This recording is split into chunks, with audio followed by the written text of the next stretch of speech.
You are listening to Creating Active Lives with me, Sarah Blytho, and my regular weekly guests, and we are all here to share the research, the science, and the strategies, as well as some of the fun, to help you to create a more active life. Hello and welcome to this episode of Creating Active Lives with me, Sarah Blytho, and my guest this week, Kirstie Groves. I'm going to introduce Kirstie in a moment, but first off, I do want to just give you all a trigger warning. In this episode, we are going to be talking about toxic and controlling relationships. So if this is a sensitive subject for you, or if it raises any issues in you, you might want to give it a miss. However, it is important to raise awareness of some of the more subtle red flags in these types of relationships, particularly around activity participation. So if you do listen and it does raise questions or thoughts in your mind about either your relationship or relationships to do with friends, colleagues, co-workers, things like that, we strongly recommend that you consider seeking advice or support, and links will be provided in the transcript. So you can hopefully, if you need to, reach out and get some advice and support. So, Kirstie. Hello. Kirstie helps other women. Hi. Kirstie helps other women to rediscover their identity and transform after toxic relationships, often with a narcissist, but any kind of toxic or controlling relationship.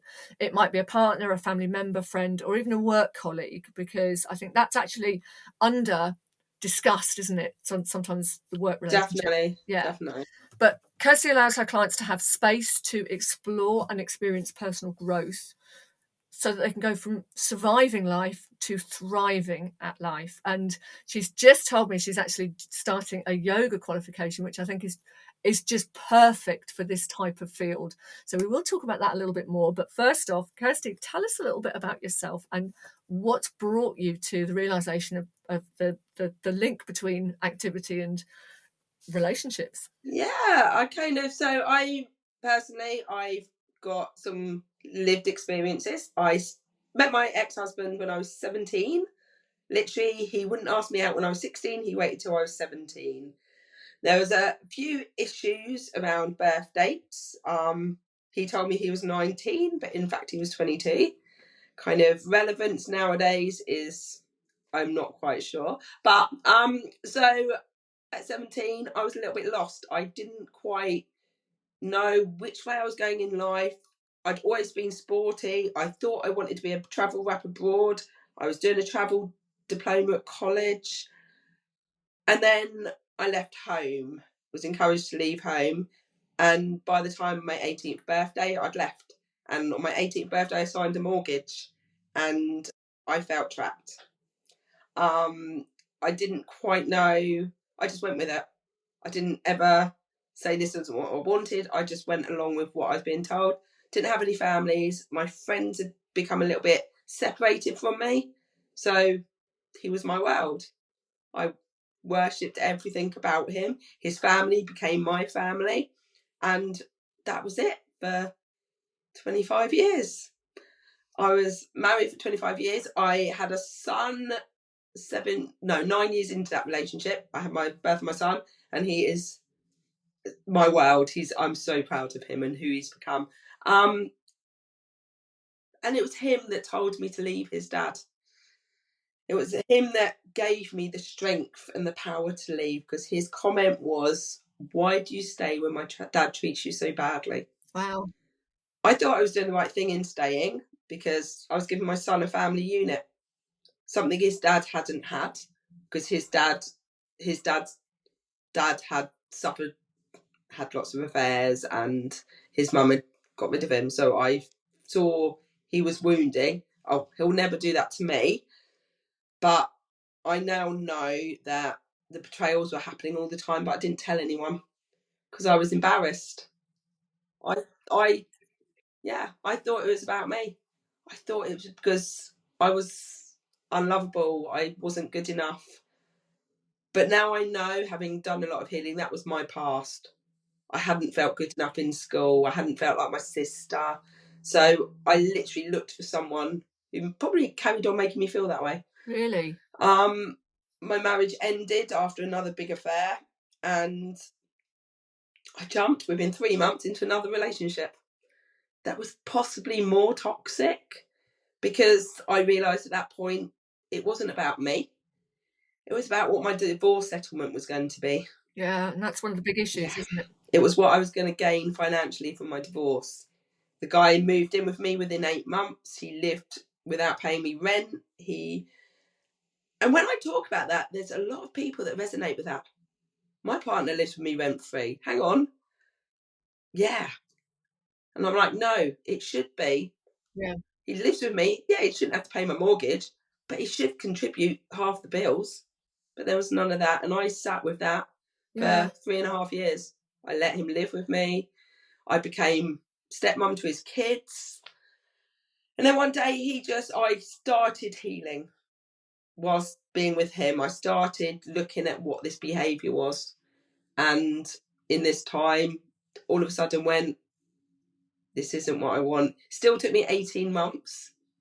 And then one day he just went, I've used you. I've been living with you because I can't face my own life, and left. Really? Yeah. And then that led to me now reinventing myself, becoming the best version of myself through my healing. Without that healing, I couldn't be where I am today. Yeah. And that's such a powerful message, is there is hope, Definitely. there is healing, there is life after these Yes. relationships. So activity-wise then, because I kind of know some of your backstory and how important activity, Yeah. how important a part of your life activity was. You were very, very active at school, Definitely. swimming, gymnastics, hockey and things. So what kind of happened in these relationships to change that? I put them before myself. I put their needs and their wants before me. So I tried my best to carry on keeping up my fitness. I love being fit. I love the Downs. I live in Sussex. I love being outside. I love being around sporty people. But for some reason, neither of my partners were sporty. They both thought sport was something to be laughed at. Why would you want to do that? Wow. Why would you? Yeah, and I think one of the main things I chose, I entered the ballot for London Marathon every year, and then one year I got a spot through the ballot, which is unheard of. So I knew I had to do it. Yeah. No support with my training. I grabbed runs where I could. I run London Marathon in 2015. My longest run was 10 miles. I Really. took myself, And yeah. anyone who's ever trained for a marathon will know that, You were meant to do 22. training is a commitment. Yeah. Yeah. And I took myself that morning up to the start line, and I did it. I did it for me. I raised money for a charity at the time that meant a lot, which was Epilepsy Society. But I run that for me. I crossed that finish line. I think 20 minutes late they were to even see me. Really? They turned up. By that time, I just wanted to go because I was so emotional. The fact that I'd completed London Marathon, but also there was no one there to watch me. They'd been waylaid. They'd been delayed. Yeah. And I think that was the first time I probably went, I am on my own here. Yeah. But there were other Yeah. things, weren't there, with sort of kind of getting in the way of your activity, and it was Oh, yeah. plans Yeah. had to be changed at the last minute because of something that they'd come up with. Yeah, I joined a netball team because I loved netball when I was at school, and as an adult, I decided I was going to start playing netball again. So I joined the local team, and the rule was if you didn't train, you couldn't play. Right. Fine, that is absolutely. And I knew when I signed up that could be an issue. But it would be things like I'd get a phone call within an hour of going. Oh, you can't go, I'm going to be late home from work. Who's going to look after our son? And because we didn't rely on babysitters, because that's not what we did, I didn't go. So it's a quick phone call. Sorry, I can't make it tonight. I'm really sorry. And that would seem to be my life. It would seem to be that just sport wasn't a priority. It came behind everything else in life. So I tried my best. I think I ended up with a gym at home just so in the day I could do something. But it was always not a priority. it's something I've actually heard from other people I've spoken to about this. Obviously, I've, been in the fitness field for a long time. I've worked with, thousands of people. People talk to you. We're a bit Yeah. like hairdressers in a way. And I know a couple of people have said that there was always a reason why, oh, I'll be late, or you can't go tonight, or this has happened, or there was always a reason why they had to cancel or forego their activity Oh, plans. definitely. But the flip side of that was they would then be mocked for being overweight or out of shape. Yeah. And it was kind of like, well, yeah, but you won't let me do what I need to do. But it was very, you need to be more active. You must be more active. You're out of shape. You don't look good. Blah blah blah. And then suddenly it was, oh yeah, but you can't go tonight. So it was, Yeah, it was yeah, definitely the little emotional. Oh yeah, I can't stand people wear leggings. People that wear leggings are overweight. yeah, You shouldn't wear leggings. The little comments, little snippets, and I think that was the worst thing. Was when I'd come out of marriage and jump straight into the next relationship, I didn't even attempt to do sport. really, I didn't for those few years. I didn't even attempt it because I wasn't. Sounds really. I look back and go, it sounds really dire, but it was literally we were together 24/7. gosh, There was no time. It was more toxic, I think, probably than my marriage. But at the time, I didn't notice that, and there was no time for sport. and It was, let's be honest, initially in a relationship, quite often because of all the oxytocin and all the hormones, you yeah, do want to be with somebody as much as you possibly can be. But yes, but then the relationship evolves, the relationship changes into one where you do have your own interests, you do your own things, and there are yeah, times where definitely, you do need your own space. So for that yeah. kind of initial intense phase to carry on, it isn't really part of a healthy relationship, is it? No, definitely, definitely wasn't a healthy relationship. It was meeting my needs of feeling good enough, feeling wanted, feeling, but it wasn't meeting my needs mentally. Yeah, I was suffocated. I was very suffocated in that little world. But just you can get out of it. You can take small steps. And literally, my healing started when I was still in that relationship. yeah, When I started Googling, this isn't healthy. Why am I so alone, but with him 24/7? yeah. And And I can remember making that comment to him saying, why do I feel alone even though I'm with you every moment of every day? And that was reality in my world. that's, I think a lot of people may well resonate with that. But I think activity is such an important part of our lives. Definitely. And it's so important for physical health, for medical health, for emotional health, mental health, but also for social health.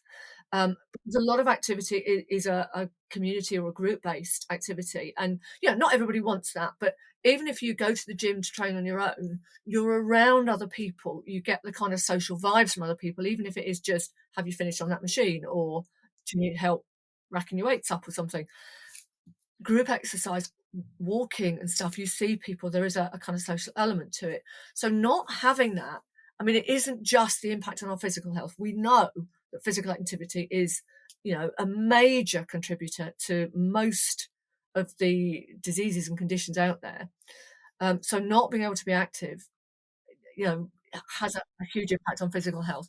But it's that emotional health and confidence, I think, that really suffers, doesn't it, when you've been isolated? As I said, whether it Yeah, I had yeah, no confidence. I was wearing a mask. I know that, and I think I wore that mask for 30 years because lots of people said we didn't realise. No, because I wore a mask to yeah, hide behind because I didn't want anyone yeah, knowing what I it's was going but through. this is where when people Kind come of, out of relationships, you can feel very, very lost, very adrift. Um, and and this is yeah. And this is where something like activity could actually have it could be such an important part of healing, of recovery, of getting back out there.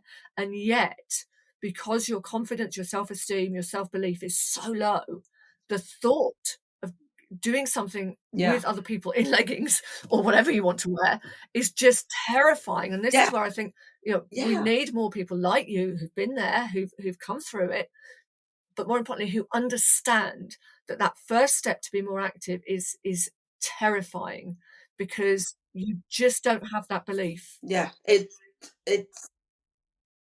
because you've lost who you are. You don't, you, you kind of fighting this thing that you've been through this life. Is that it? Is that what we're meant to be? Or you have to like switch it around going, okay, what is the life I want to create? One of the first things that I did was join a walking group. Everyone can walk. Everyone can put on a pair of shoes and walk. So I just scoured Facebook and found a walking group. This walking group, when was that, about 18 months ago? I still have friends from that walking group. I don't go. It's just they meet up in a National Trust car park and we go for a walk. You only ever go when it's a safe. You see who's on the walk, you make sure there's a lot of people, and then you can go. Kind of, if it's one or two people, no. But if there's like 10, 12 of you, and I've met some amazing people. I actually met my coach on that walk in January. So I started to do that, and that with that came confidence because I had to talk to people, and I talked to a whole array of people, learning about everyone's different types of life. And yeah, it did make me realise what I've been through, but it also helped me grow. Sorry, I was just going to say, there's something about So walking and talking. yeah, I think it's because you're focused on where you're going, you're focused on nature, you're in that natural environment. You're not like face to face with somebody yeah, across a room or in a chair. So you do look at people, but there isn't that kind of exactly. fixed concentration on someone. It's so much easier to talk. And I know a lot of, walk and talk therapy groups, coaching groups out there now because it's Yeah, a definitely. great environment to just feel you feel safe. Even though you're Exactly. outside, but there's a connection with nature as well, I think that really helps. Yeah, exactly. Walking through the woods, there's nothing better. Walking up on the Sussex Downs, there's nothing better. I'm very much a beach advocate. I spend a lot of time either sat at the beach or walking along the seafront down here because there's something about the beach and the sea and the calming effect it has on me. So I know that when I have those days, I still have those days. Healing isn't linear, it doesn't just happen. It's a lifetime of changes. So yeah, I quite often end up down the beach just with a coffee and just sitting, taking just to help calm me. But so then I started walking, and then I was like, sometimes this takes a whole day. Let's join a running club. So noticed that my local running club had a couch to 5k. Brilliant. I can learn to run properly, but also meet people because I have got my friends and my friends are amazing and they are so supportive. But sometimes they've got their own lives. Let's join people that enjoy doing what I like to do. So joined a running club, and now, yeah, now I set myself little challenges. I've kind of just finished in the month of January a charity event for the Wolo Foundation, which is supporting a friend of mine with cancer. Um, every day of the month we did 1 kilometre, second we did 2 kilometres, right through to the 31st we did 31 kilometres. Wow. Yes, I was a team of 3 with some of my running friends. We joined up together and we did it as a team. What a great way to But do that, it, though. yeah, What a yeah. great thing But to like do. tonight, we're off to celebration tonight down the local pub. Everyone together, and that's what comes with when you join these things. You don't just run 1 day a week. You join a little family, Yeah. and that's so key. And this is something that, I mean, anybody who listens into any of these will know that, I love walking, and I'm not a runner, but I get I don't for a think lot of I'm a people running runner. is I is think I just enjoy is it. brilliant. Yeah.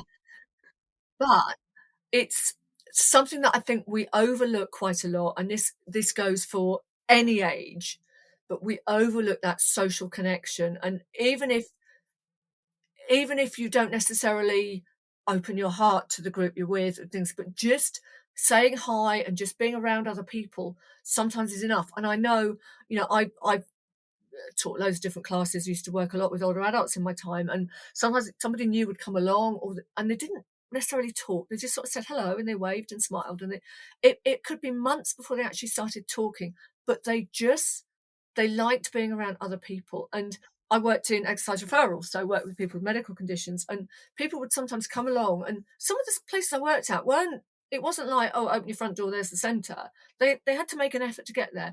They would come along to tell me they weren't well enough to do the class. So they would physically get there because the social thing, they wanted to see people, they wanted to be still part of that.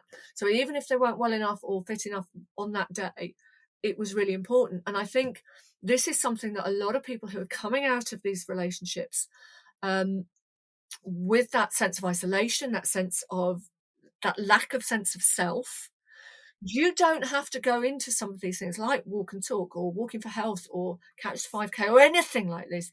You're not expected to go in and say, hello, my name's Sarah, and this is No, what's been not at happening. all. You just go in and say, hi, I'm Sarah. I've never run before. Yeah, And that's, it's just sometimes that confidence of just being around other people. And yeah, your story might come out. You might find somebody with a similar story. Who knows? But it's that, it's being around other people, isn't it? And that social acceptance of definitely. doing It's something. just knowing that you're going to see someone. Yeah, Because sometimes when you live on your own, especially, it is so easy to feel like you don't want to go outside that front door. yeah. And that's what's quite good about joining a running club, a walking club, just a group in general. Even if it's not your full grown activity group, whether or not it's just a social group, so important because those people know when you don't go. They know when you're having that Mm. day where you just don't want to train. And you'll get there. But also, it's an appointment, isn't Yeah. it? Because you can't, it's not like, should we go for a walk at some point today? Yeah, let's go for a walk at some point. And then suddenly it's 7 o'clock and you're thinking, oh, we've missed the Yeah. boat. It's right, we're meeting at 11 o'clock and we're going for a walk. Yeah. And it's, if you don't go at 11, you've missed it. Exactly. And I think that's another big push, isn't it? And of course, the more you do, the more benefits you get. And it's not like after a month you go, right, I've been exercising for a month. These are all the things that have happened. These are all the benefits I'm getting. But there'll be a moment, there'll be a day, there'll be a point where you suddenly go, I'm not as nervous about doing things as I used to Exactly. be. Exactly. I can do more than I used to. There's a gradual creeping sort of effect, but that something will happen one day and you'll realise, oh, I'm actually in a different place. Exactly. But Exactly. And I think yeah, also having been through the trauma, it's so easy when you're in a relationship where you committed to something, you committed to that event, you committed, and you go, I can't go. And you cancel because you don't have it, you don't feel good enough. You don't feel like you've got that power in you to just be social. And that's the thing I can remember was I cancelled a lot. I cancelled a lot of things. People would invite me out even just for a drink and I'd cancel because I just didn't have the strength to live my life where I woke up and went to bed. The day in the middle I don't really remember, but yeah. it was just no. Do you, do you think this is where activity's such a great thing? Because when you're if you're going out socially, you're going out to dinner or you're going out for a drink or something like that, you know you've got to talk, you know that you've got to have Yeah, that social definitely. interaction. Whereas with activity, there's kind of a, if I'm working hard enough or if I'm running, I don't necessarily need to talk. You don't have to So talk. yeah, and Yeah. I do you think that's a big part of why activity is so important I think in even when it recovery? comes to Because group classes at the gym, you kind of you can hide at the back. yeah, You can do your activity. You don't have to talk because there is no time to talk. But you know at the end there's going to be a little bit of natter. There's going to be a little bit, even if it's just hi, how are you? yeah, You know there's some interaction. And one of the big things I do, and a lot of my friends, you smile all the time mm, now because that smile costs nothing. yeah, And you don't know if that smile, when you're in a class, has just made that person's day. yeah. And Yeah, there is, I mean, we could talk about all the feel good factors and the hormones and all that sort of stuff exactly. that comes with exercise, but actually, yes, there's a lot of physical and endocrinological stuff, hormones, endocrinology. Yeah, I'm not going to go into that too much, but we know that, when you do something physical, you feel better. It's an innate response. How many of us say, oh, I need to go for a walk to clear my head. I need to go outside and get some fresh air. I need to stop doing. I need to just go and do something to get out of this. We instinctively know that, but yes, I don't think there's enough awareness of kind of how the kind of social hormones. I don't know if there's such a thing, Yeah, Exactly. Social, yeah, exactly. That interaction with, yeah, we are human beings. We were put here yeah. to We're interact with tribal beings. others. Yeah. That is kind of, yeah. And that interaction is we what keeps us get going. we get this sort of psychological boost of being around other people doing something positive, because how whether you go to the gym to sort of beast yourself and crawl out on your hands and knees dripping blood, or whether you just do a really nice gentle Yeah. walk, it's there's a physical response. But when you're doing it with other people, there's a psychological gain, there's a social gain, that just being around other people, just kind of almost getting other people's vibes and aura, if you want to get into the spiritual side of it, is just, it's so underrated. And like I say, the people that used to come along because they didn't feel well enough to do the class, they still wanted to be in it. It was an important part of their day. And I'll often say to people, particularly people with mental health issues, with severe anxiety, depression, but also whose lives have turned upside down for whatever reason, is don't just exercise when you feel like it. Make an appointment. Do something that has a start time, because you're more Block likely your to do time. it. Now, you Yes. may go on and do other things, but having that thing, and like you're saying about the January thing, having a team is, Yeah. there is kind of a sense of, I will go because I don't want to let people down. I will do it because I don't want to let people down. And but it's almost not necessarily with the social thing is I'm going to go to the class because otherwise, but it's I will go to the class because people will I want to see people. I just want to be there. And I think we underestimate how important that is, and we don't talk about it. We talk about the physical, we talk your cardiovascular system and your muscles and flexibility, but we don't talk about kind of the social benefits of it. And just look, you're just going to be around people. You don't have to talk about your life or anything, but just saying hello to somebody and smiling, or someone saying, "I really like your leggings," that can change your whole.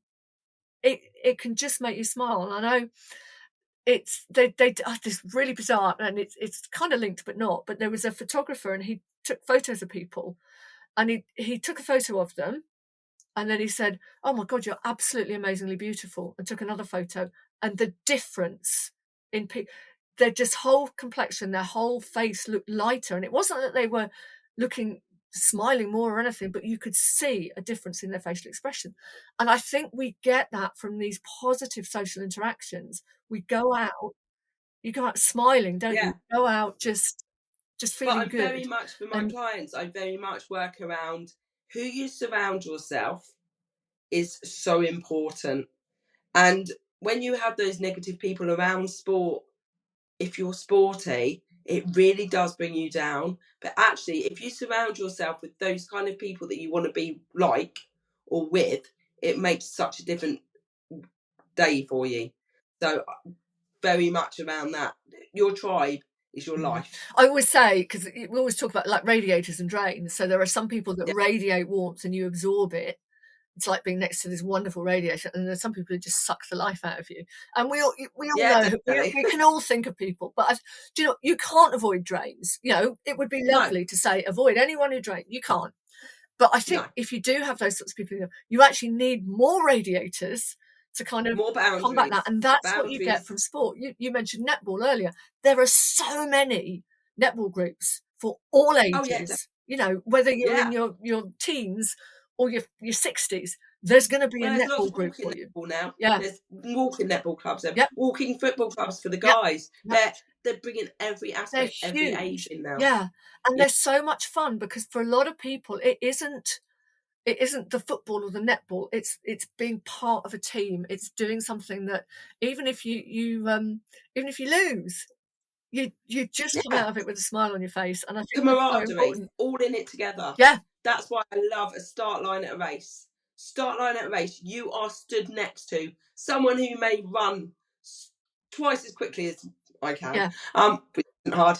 But you've also got those one people at the back that are there because they want to be part of something. They walk the whole thing. That's absolutely okay. And actually, they're the people that I have so much admiration for yeah, because they're out there and they are doing it. yeah, They can't run, but they want to walk it. They want to be yeah. part of something bigger.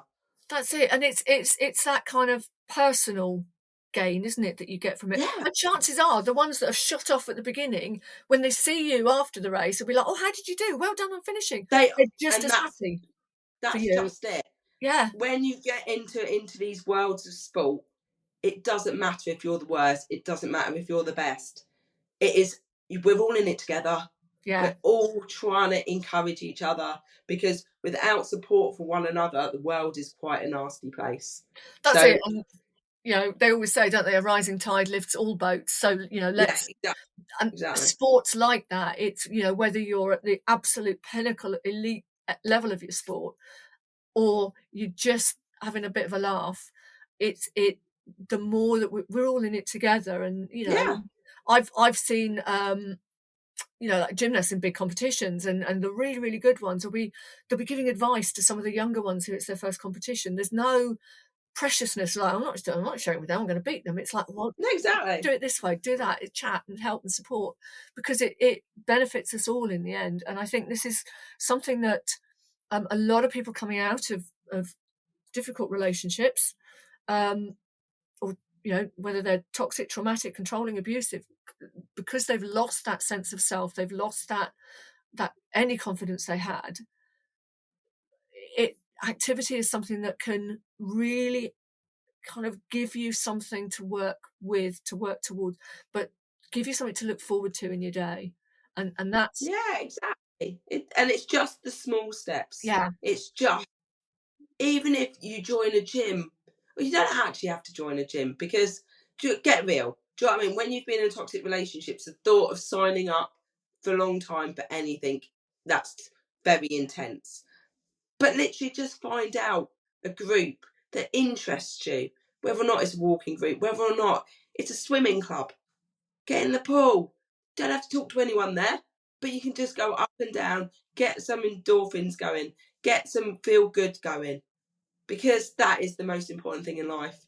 It's just to get out in that world, because we've been hidden for so long.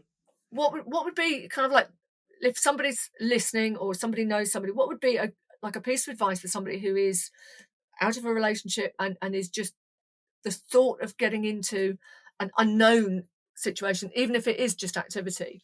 What would be your advice? Just do it. The biggest thing is do it, but also be kind to yourself.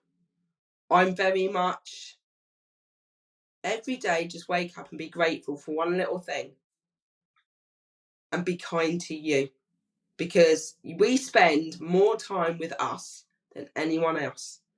We tend to put our kids before ourselves, our family members before ourselves, but actually, do something for you. If you want to go out and you want to go for a walk, do it. Because that ripple effect of you looking after you, the ripple effect to everyone around you, is awesome. It's mind blowing, but it starts with you. Yeah, That's it. Get get your favorite podcast in. Let's face it, the longest exactly. relationship you have But in your life is with we yourself. don't Um, you know, believe pop, that. pop, It's taken me a long time to go, no, we don't. okay, if I'm happy, the people around me are happy. But if I put someone above me doing stuff for them, then I'm not as happy as I should be. And it ripples out. Yeah, Yeah. definitely. The ripple And effect is key. I mean, you can get podcasts these days, audiobooks, if you're a bit Yeah, nervous about walking. But there are some really good walking meditations out there, which sort of, like, for the first 10 definitely. minutes or so, can really just soothe you as you're getting into it. But it's try different things and see what, like, you don't have to go to a yoga class or a Pilates class or a CrossFit class. You don't go once and then that's it. That's it for life. You're going to stick with that forever. It's like, you know what? Didn't like that. I'll try something else. No, exactly. Try until you find the thing that really go, yeah, I'm enjoying this, because you might do I something think else that's what, later. But yeah, I think that's what's quite funny with the yoga. And even my son said it to me, when, Mum, you used to take the mickey out of me when I did yoga at school. And I did, because I didn't understand it. When I came out of the toxic relationship, for some reason, I was drawn to it. I wasn't, never done it before in my life. I had this yoga. Yeah, it's not me. It's not me. But I went to experience it, because how do I know it's not Yeah. for me if I don't experience it? So I went to my class, found one locally to me, and yeah, it's changed my life because it's allowed me to understand my body. It's allowed me to understand breathing. We all breathe, but do we do it properly? Do we understand the impact it has on our body, our muscles, everything about our lives, how it calms us? And just learning that for the last almost 2 years has led me to go, I need to understand it more. I want to start to teach it so I can work it with my clients to let them understand their body, how it works, and how just calming it is. And I think when we understand how our bodies work, we're much more confident in our bodies. We're much more Yeah. appreciative in our bodies. We see them in a much more positive light. And of course, that then spills out into our whole life. Yeah. The way we hold Yeah. ourselves, the way we just literally, when we're in that situation, I spent a lot of years in my fight or flight and probably dissociate. I was in freeze state. Yeah. I live every day in the freeze. And now I understand that feeling I get. Why is it there? Has it come because of my past? What's this trigger that's shown up in me at that moment? And I can fully understand that now. And that's how I work with my clients. What's that feeling? Let's feel it in your body. Once we start to feeling on our body, we understand it a lot more and can start moving forwards. And that's so important, isn't it? So where can people find you if they want to get in touch or find out more about what you do? Okay, yeah. So on my Facebook, I'm just Kirsty Groves, and you can find Kirsty Groves. I'm a trauma-informed coach. I class myself as trauma-informed transformation coach because that's what I love doing. Yeah. So I am on Facebook. I've got a website as well, which is www.kirstygroves.co.uk, and all my information's out there. Brilliant. I am on Instagram as well as Kirsty Groves Coaching, but I love what I do, and just reach out. Do you know what I mean? A virtual coffee costs me nothing, costs you nothing, but we can have a chat, see if I can help you, because that, I think, and I do believe now, I went through everything I went through to give me my purpose. My purpose is to support other women going through it, because unless you've been in that situation, you don't understand. You can't read those feelings out of a book. No. It's, yeah, definitely. It's having that complete lived Yeah. and learned as well. It's really important. Yeah, definitely, because trauma bonds, they are so hard to break. Yeah. It's not a case of the relationship's over, you walk away. You are trauma bonded to these people. It took me over 6 months to leave my husband. He didn't even live with me, but every day I still asked him for advice. Yeah. Because he was my go-to.